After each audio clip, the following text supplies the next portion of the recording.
Hello friends. जैसा कि आप सभी जानते हो एचटेट के पेपर को अब जो टाइम है वो बहुत कम रह गया है और अगर आप चाहते हो एचटेट क्लियर करना तो आप हमारे साथ जुड़ें और हमारे साथ मिलकर एचटेट की तैयारी करें। एचटेट जो है उसके लिए हर एक जो पार्ट है वो आपके लिए इम्पोर्टेंट होगा, लेकिन आज हम लेके आए हैं आपके लिए जनरल इंग्लिश का पार्ट जो सभी सब्जेक्ट्स के लिए इम्पोर्टेंट है, चाहे वो एसएसटी है, चाहे वो इंग्लिश है, चाहे वो साइंस है या फिर मैथ है, हिंदी है। हर एक सब्जेक्ट में जो है इंग्लिश जो है जनरल इंग्लिश तो आती ही है 15 नंबर की। और उसमें आज हम 2023 का जो एस्टेट था उसकी जनरल इंग्लिश करने वाले हैं। उससे पहले हम एस्टेट 2024 जो हुआ था 31 जुलाई 2024 को, उसका सॉल्यूशन हम कर चुके हैं। तो वो भी वीडियो आप जाकर देख सकते हैं, डिस्क्रिप्शन में आप उसका लिंक देख सकते हैं। तो पहला क्वेश्चन जो है यानी कि 46 क्वेश्चन नंबर 46 से लेकर क्वेश्चन नंबर 60 तक जो है वो जनरल इंग्लिश के 15 क्वेश्चन होते हैं। तो क्वेश्चन नंबर 46 है, choose the correct option that gives the correct passive voice of the given sentence.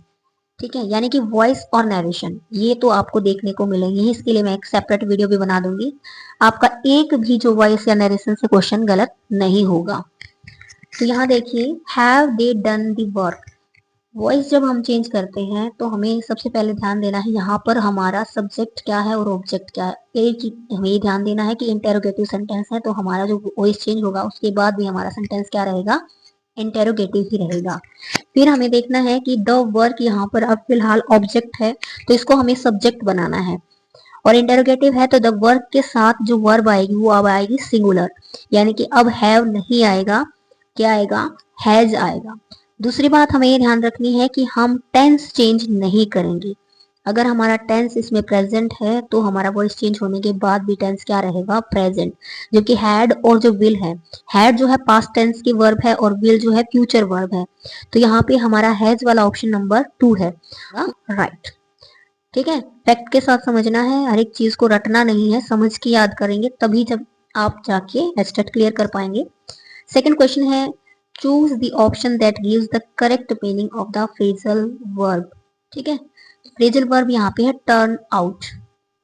To kill someone, तो टू किल समवन तो बिल्कुल नहीं होगा। टू रेडिकुलेट समवन ये भी नहीं होगा। To give legal notice to someone ये भी नहीं होगा, क्योंकि समवन सिर्फ देना नहीं है, हमें उसे स्टॉप भी करना है।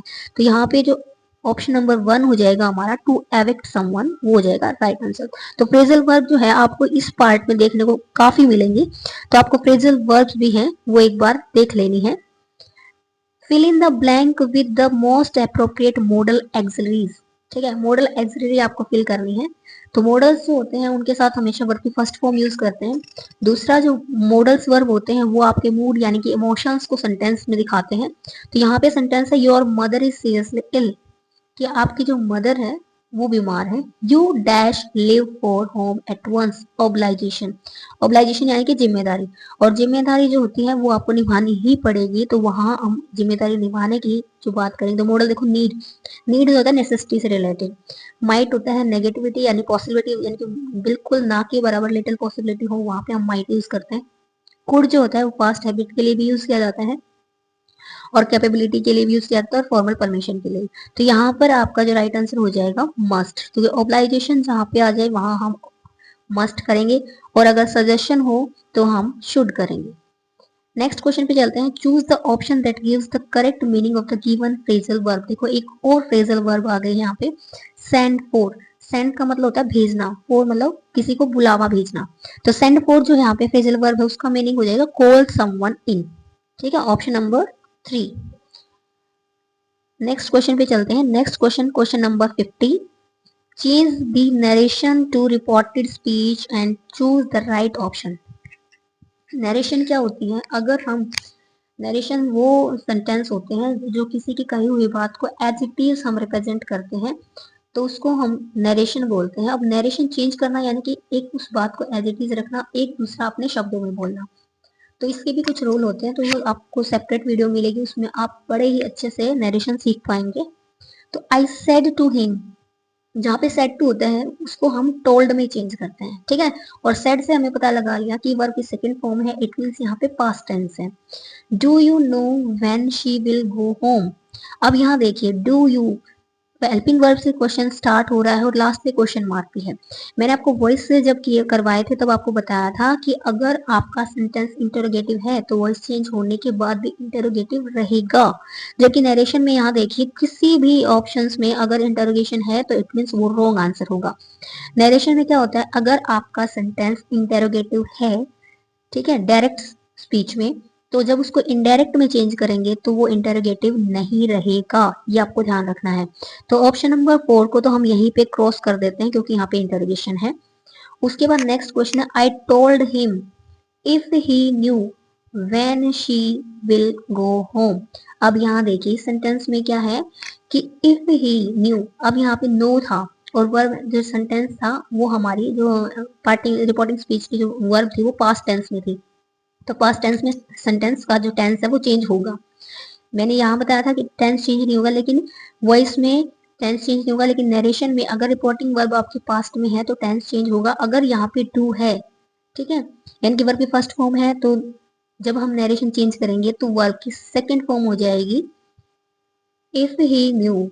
अब इफ से स्टार्ट हुआ क्योंकि हेल्पिंग वर्ब से है तो इफ से स्टार्ट होता है, if he knew when she, अब when she will go home, अब ये वाली सेंटेंस देखो, विल जो है उसको यहाँ पे चेंज नहीं किया गया है ऑप्शन नंबर 1 में, तो विल को चेंज नहीं किया है मीन्स ये हमारा क्या हो गया, रॉन्ग हो गया। नेक्स्ट क्वेश्चन है आई सेड टू हिम, तो ये रॉन्ग हो गया क्योंकि सेड को जो है वो टोल्ड में या आस्क्ड में कन्वर्ट किया जाता है, तो यहाँ पे अगर इंटरोगेशन है तो आस्क्ड में और अगर पॉजिटिव सेंटेंस होता तो टोल्ड में। तो उसके बाद नेक्स्ट देखिए, I asked him if he when, if he knew when she would go home, तो यहाँ पे राइट आंसर हो जाएगा आपका ऑप्शन नंबर 3।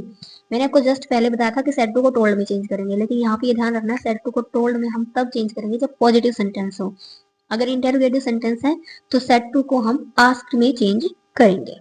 तो is it clear? Next question पे चलते हैं।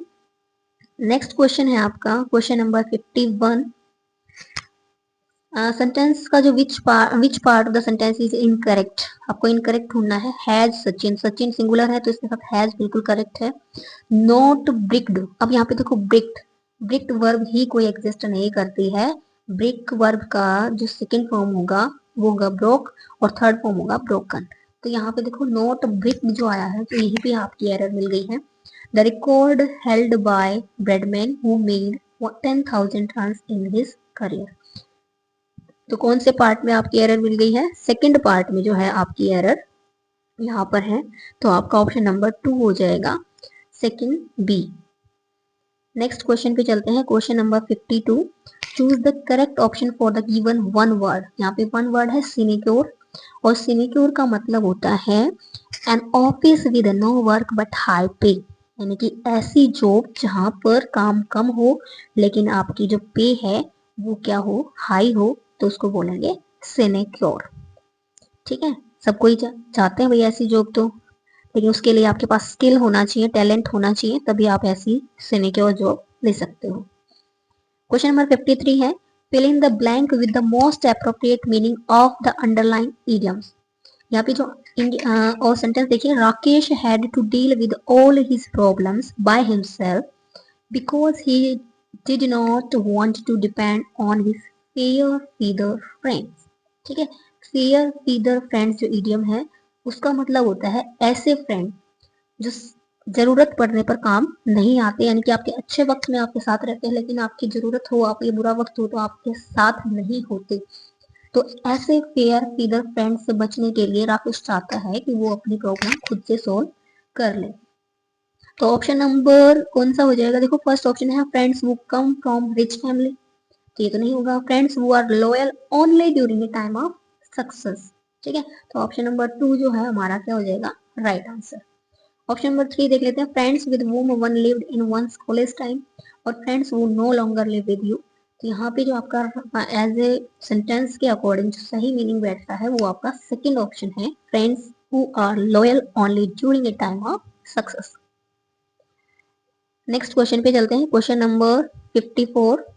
Choose the correct tense form to fill in the blank. She jumped of the train, वह ट्रेन से कूद गया। while it dash, it moved, had moved, has moved या was moving, जब वो ट्रेन से कूद गया था, उस टाइम पे ट्रेन क्या कर रही थी, चल रही थी, वॉज मूविंग।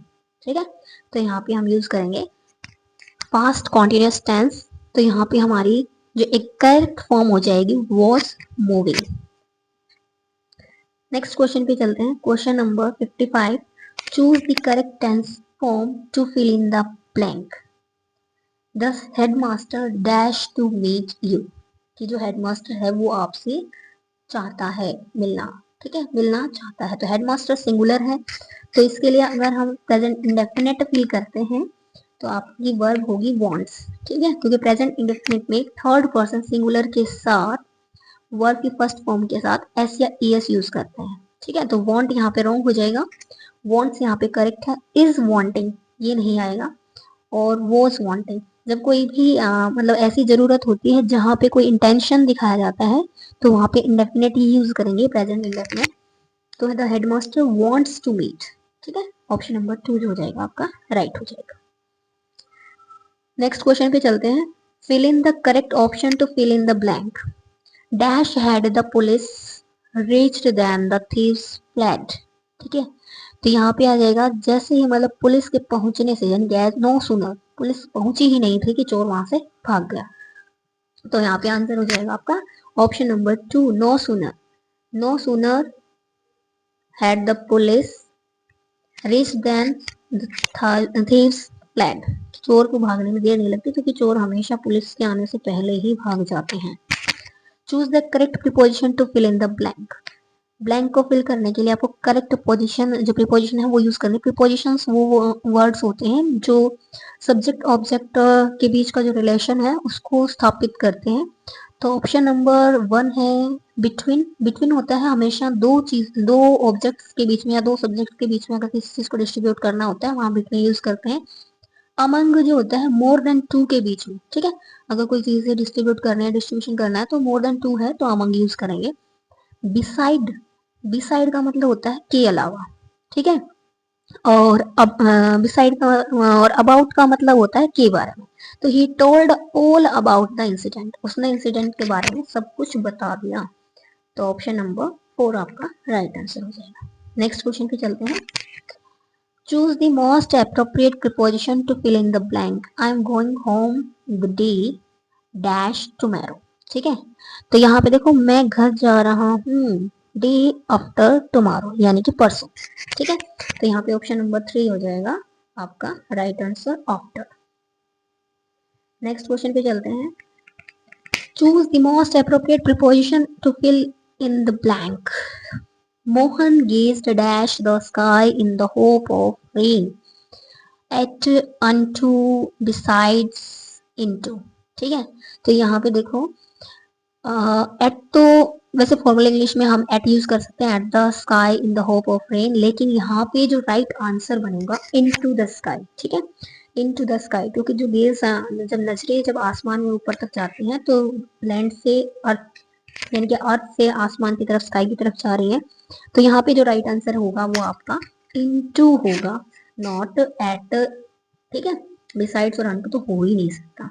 तो नेक्स्ट जो आपका क्वेश्चन है उसको देखने से पहले हम इसका आंसर लगा लेते हैं इनटू। नेक्स्ट क्वेश्चन है, choose the option that gives the correct meaning of the given phrasal verb. और फ्रेजल वर्ब है आपकी गिव इन। ठीक है, गिव इन मतलब किसी चीज को सरेंडर कर देना। तो ऑप्शन नंबर 4 जो होगा वो आपका राइट आंसर हो जाएगा, गिव इन मीन्स सरेंडर। तो ये जो क्वेश्चंस आपको मैंने अभी कराए हैं ना, इनका मेन जो पर्पस है वो आपको के माइंड को मेकअप करना है कि एचटेट में किस तरह के क्वेश्चंस आते हैं। और अगर आप सीरियसली एचटेट क्लियर करना चाहते हैं तो आप सभी क्वेश्चंस को ध्यान से पढ़ें, मैंने विद एक्सप्लेनेशन आपको बताए हैं। और अगर आप इस तरह से तैयारी करेंगे, हमारे साथ मिलकर तैयारी करेंगे, तो 100% जो है आपकी गारंटी मैं दे सकती हूँ कि आपका एस्टेट जरूर क्लियर हो जाएगा, क्योंकि एक एक नंबर जो होता है वो आपके लिए काफी इंपॉर्टेंट होता है। तो उम्मीद है आपको वीडियो पसंद आई होगी, तो वीडियो को लाइक करें, शेयर करें, चैनल को सब्सक्राइब करें अगर आप चैनल पर नए हैं, और हमारे साथ बने रहें एचटेट टारगेट 2025 के लिए। Thanks for watching.